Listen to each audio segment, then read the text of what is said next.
ओम सर्वमंगलमांगल्ये शिवे सर्वार्थसाधकै शरण्ये त्र्यंबके गौरी नारायणी नमोस्तुते। दर्शकों, आपसे निवेदन है कि आप हमारे इस चैनल को सब्सक्राइब करें ताकि हम आगे भी और अच्छी से अच्छी वीडियो आपके लिए लेकर आते रहें। धन्यवाद।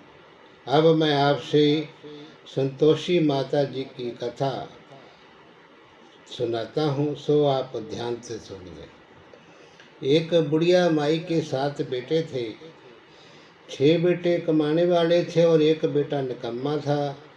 बुढ़िया माँ 6 पुत्रों के लिए रसोई बनाती, भोजन कराती और फिर उनका जो जूठा बचता था वे 7वें पुत्र को दे देती। तो 7वां पुत्र भोला भाला था। वे इस बात का कोई विचार नहीं करता था।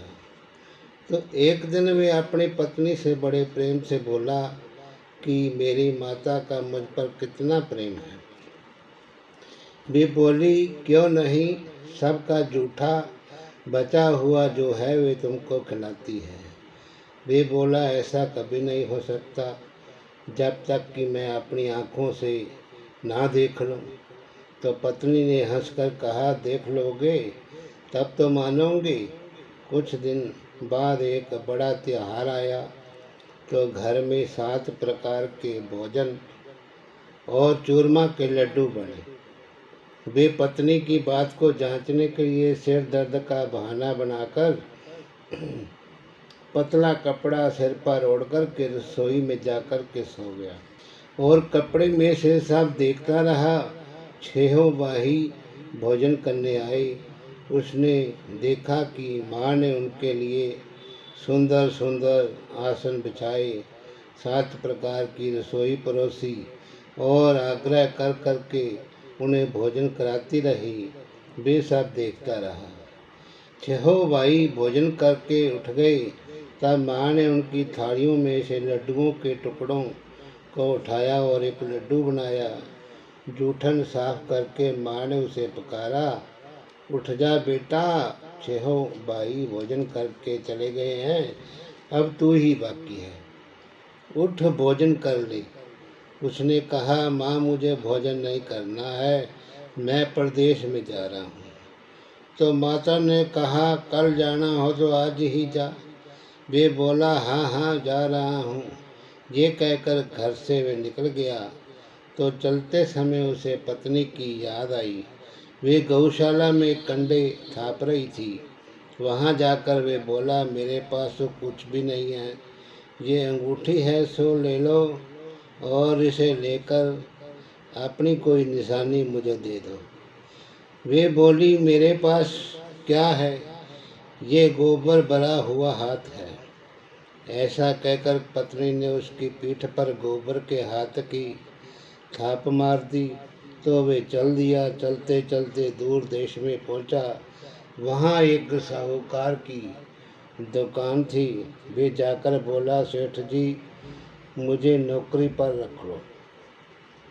तो साहूकार को नौकर की उस समय बड़ी सख्त ज़रूरत थी। तो साहूकार ने कहा, काम देखकर तनख्वाह मिलेगी।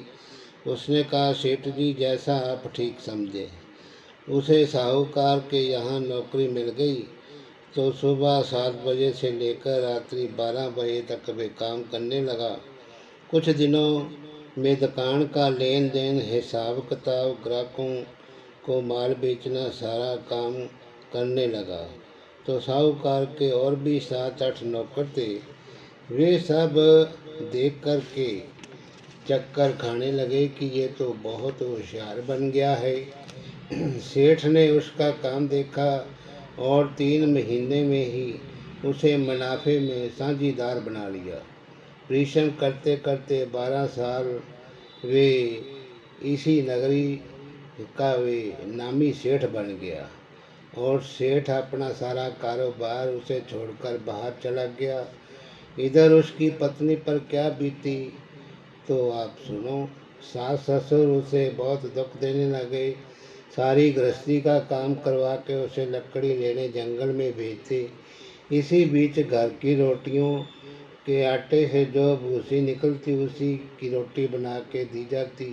टूटे नारियल की नरेली में पानी दिया जाता। इसी तरह दिन बीतते गए। एक दिन वे जंगल में लकड़ी लेने जा रही थी तो रास्ते में बहुत सी स्त्रियां संतोषी माता जी का व्रत करती दिखाई दी। वे भी वहाँ खड़ी हो गई और पूछने लगी, बहनों ये तुम किस देवी देवता का व्रत करती हो? तो इसके करने से क्या होता है, इसकी विधि मुझे बताओ। यदि तुम अपना इस व्रत का उदाहरण मुझे समझाकर कहोगी तो मैं तुम्हारा बड़ा एहसान मानूंगी।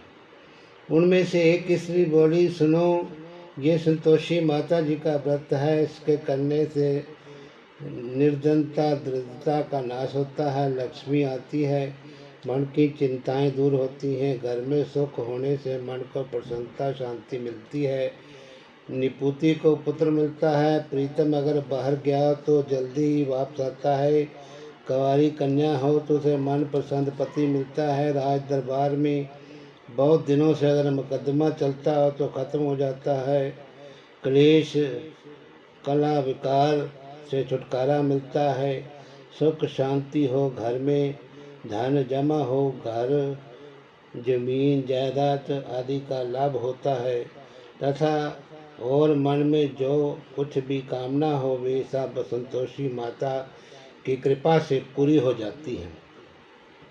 इसमें कोई संदेह करने की बात नहीं है। वे पूछने लगी, ये व्रत कैसे किया जाता है, ये भी बताओ तो बड़ी कृपा होगी।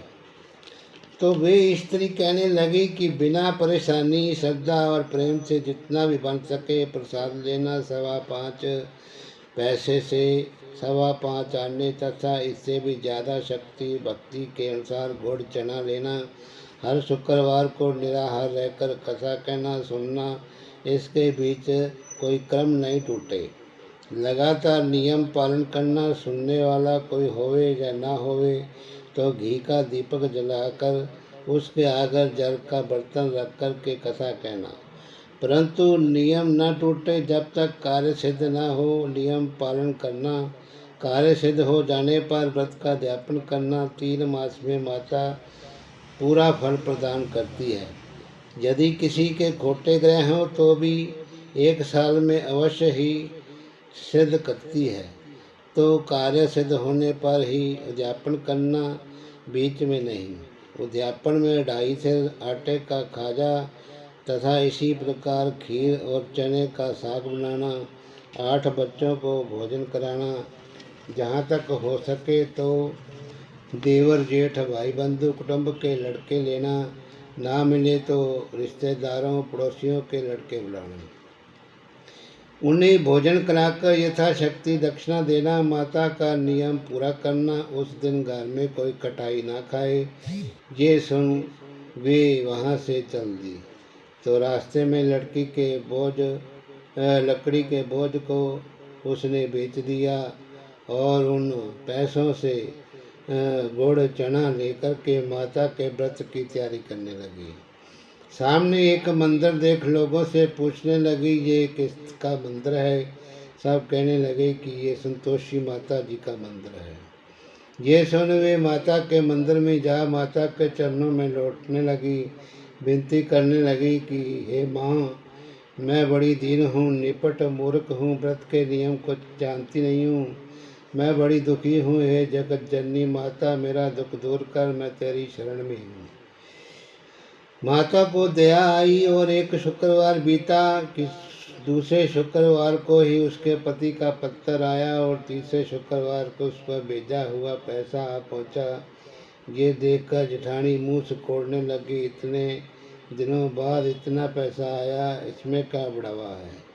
लड़के ताने देने लगे, काकी के पास अब पत्थर आने लगे, रुपया आने लगा, अब तो काकी खातर बढ़ेगी, अब तो काकी बुलाने से भी नहीं बोलेगी। बेचारी सलता से कहती, भैया पत्थर आए रुपया आवे, हम सब के लिए अच्छा है। ऐसा कहकर आंखों में आंसू भरकर संतोषी माता के मंदिर में जाकर मातेश्वरी के चरणों में गिरकर रोने लगी। माँ, मैंने तो पैसा नहीं मांगा था, मुझे पैसे से क्या काम है, मुझे तो अपना सुहाग से काम है, मैं तो स्वामी के दर्शन और सेवा मांगती हूँ।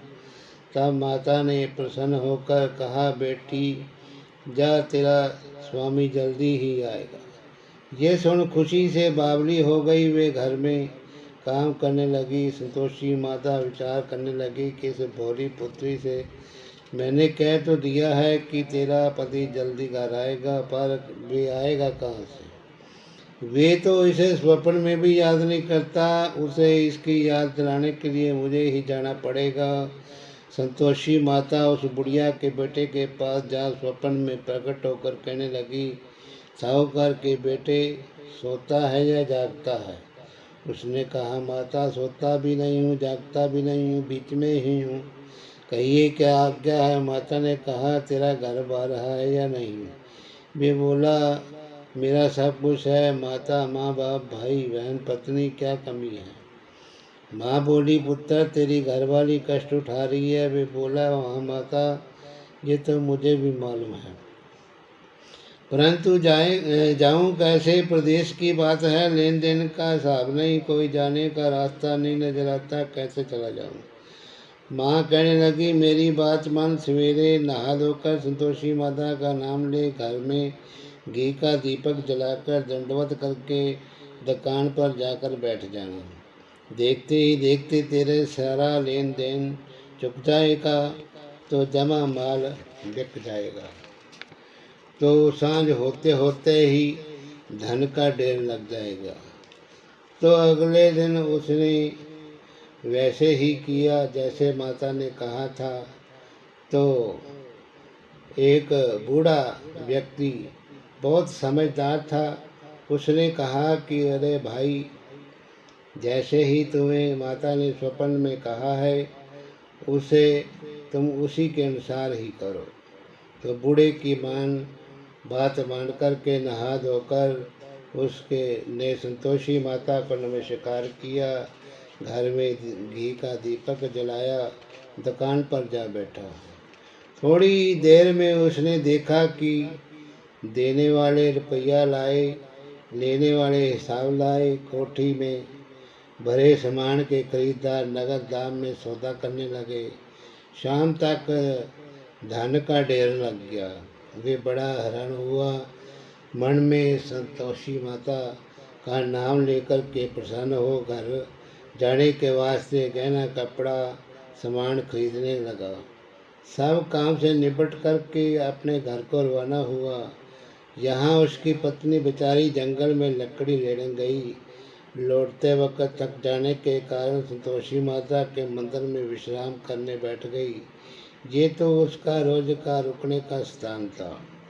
दूर धूल उड़ती देख कर के उसने माता से पूछा कि माता, ये धूल कैसे उड़ रही है? माता ने कहा, हे पुत्री, तेरा पति आ रहा है। अब तू ऐसा कर, लकड़ियों के 3 बोझ बना, एक नदी के किनारे रख, दूसरा मेरे मंदिर में, तीसरा अपने सिर पर रख कर के तेरे पति को लकड़ी का गट्ठा लेकर मुँह पैदा होगा। वे वहाँ रुकेगा, नाश्ता पानी बनाकर खाकर माँ से मिलने जाएगा। तू लकड़ी का बोझ उठा कर के जाना और बीच चौक में गट्ठा डाल कर के 3 आवाज़ें जोर से लगाना। लो सासू जी, लकड़ियों का गट्ठा लो, भूसी की रोटी दो, नारियल के खोपड़े में पानी दो, आज कौन मेहमान आया है? संतोषी माता की बात सुनकर के वे बोली कि अच्छा माता जी। तो ऐसा कहकर मन से लकड़ियों के 3 गट्ठे बना लाई, एक नदी के तट पर, दूसरा माता के मंदिर। इतने में ही वे मुसाफिर आ पहुंचा। सूखी लकड़ियां देखकर उसकी इच्छा हुई कि अब यहीं विश्राम करे, भोजन बनाकर खीर पाकर गांव चले। तो ऐसा इस प्रकार भोजन करके विश्राम कर वे अपने गांव में आ गया। उसी समय बहू सिर पर लकड़ी का गट्ठा लिए उसने गट्ठा आंगन में डाल जोर से 3 आवाज़ें दी। लो सासू जी, लकड़ी का गट्ठा लो, भूसी की रोटी दो, नारियल के खोपड़े में पानी दो, आज कौन मेहमान आया है? ये सुनकर उसकी सास ने अपने दिए हुए कष्टों को भुलाने हेतु कहा, बहू तू ऐसा क्यों कहती है? तेरा मालिक ही तो आया है, तो बैठ जा, मीठा भात खाकर कपड़े गहने पहन। पत्नी की आवाज़ सुनकर उसका स्वामी बाहर आया और उसके हाथ में पहनी अंगूठी देख व्याकुल हो गया। अपनी माँ से पूछता है, माँ ये कौन है? माँ कहती है, बेटा ये तेरी पत्नी है। आज 12 साल हो गए हैं जब से तू गया है। तभी से सारे गांव में जानवर की तरह भटकती फिरती है और काम काज घर का कुछ करती नहीं है। 4 समय आकर खा जाती है। अब तुझे देखकर भूसी की रोटी, नारी के खोपड़े में पानी मांगती है। वे लज्जित होकर बोला, ठीक है माँ, मैंने इसे भी देखा है और तुम्हें भी। अब मुझे दूसरे घर की चाबी दो, मैं उसी में रहूँगा। ठीक है बेटा, मेरी जैसी तेरी मर्जी। ऐसा कहकर माँ ने ताड़ी का गुच्छा बेटे के सामने रख दिया। उसने दूसरा घर खोल करके सारा सामान लगाया। एक ही दिन में वहाँ राजा के महल जैसा ठाट बाट बन गया। अब क्या था, सुख भोगने लगी। और अगला शुक्रवार आया तो पत्नी ने अपने पति से कहा, मुझे संतोषी माता के व्रत का उद्यापन करना है। उसका पति बोला, बहुत अच्छी बात है, खुशी से कर लो। वे अध्यापन की तैयारी करने लगी। जेठ के लड़कों को भोजन के लिए कहने लगी। उन्हें मंजूर किया, परंतु पीछे से जेठानी ने अपने बच्चों को सिखाया कि देखो रे, भोजन के समय सब लोग खटाई मांग रहे हैं, जिससे इसका अध्यापन पूरा ना हो। लड़के भोजन करने आए, खीर पेट भर के खाई, परंतु बात याद आते ही कहने लगे कि हमें खटाई खाने को दो। खीर खाना हमें भाता नहीं, देखा रुचि होती है। भोजन करके लड़के उठ गए, बोले पैसे लाओ। बोली बहू कुछ जानती ना थी, उसने उन्हें पैसे दे दिए। लड़कों ने बाजार से जाकर खटाई खा ली और ये देखकर बहू पर माता जी ने कोप किया तो राजा के दूत उसके पति को पकड़ कर ले गए। जेठ जेठानी मनमाने खोटे वचन कहने लगे, लूट लूट कर धन इकट्ठा कर कर लाया है। सो राजा के दूत उसे पकड़ कर ले गए हैं। अब सब पता चलेगा। जेल की जब रोटी खाएगा तब बहू से ये सब वचन सहन नहीं हुआ। वे माता के मंदिर में गई और कहने लगी, माता तुमने ये सब क्या किया? पहले हंसाकर अब रुलाने क्यों लगी? तो माता बोली, तूने ज्ञापन करके मेरा व्रत भंग किया। इतनी जल्दी सब बातें बुला दी। वे कहने लगी, माता भूली तो नहीं हूँ, ना कुछ अपराध किया, मुझे तो लड़कों ने भूल में डाल दिया। मैंने भूल से उन्हें पैसे दे दिए, मुझे क्षमा करो माँ। माँ बोली, ऐसी ही चलो कोई बात नहीं है।